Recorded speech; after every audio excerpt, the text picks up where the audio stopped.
bridge that you took the lights from at an auction and put those lights in. He used crates from another business to redo the stairways.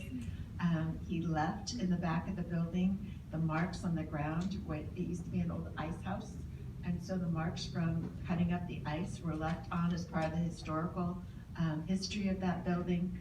There were so many pieces that showed absolute intricacies and devotion and love to the art of keeping this building alive, that he has done an awful lot for that building and for the town. And that creativity that I saw as I went to the grand opening was spellbinding. And even the side of the building is now the backsplash for the stove in the kitchen. And so the reuse was amazing. So I just really appreciate what you've done, and I look forward to working with you even more. Thank you for being on the committee. It's town. Mr. Carter, any framing comments?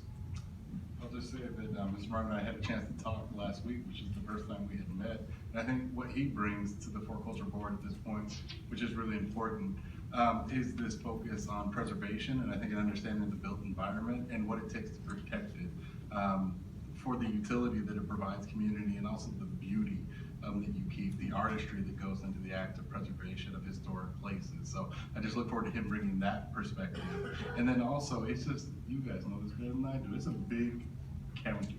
It is a gigantic county, and having somebody with deep roots as far out as Skykomish will help bring that perspective that I think that can work elsewhere as well, outside of Seattle, to be able to bring that frame to it. So I look forward to those two perspectives, and also just enjoyed our conversation we had, and look forward to him being on the board. So welcome. Thank you. Mr. Martin, good afternoon. Sir, I'm humbled by following Yvonne's appointment in front of all of you. I'm a 15-year vet here in the city. I moved here from the East Coast, from Maine, and I was in Seattle for most of that time up until I bought another home that was about ready to fall in up in Skykomish, just because Skykomish was this town that was heavy in mineral extraction and timber and the railroad, and it sort of died when it was cleaned up, and now it's coming back to life again. And I'm a huge ski and snowboard enthusiast. I spend a lot of time up at Stevens. I run a nonprofit up there as well. And I just invested my time and effort and energy into this little town that's trying to reestablish itself again.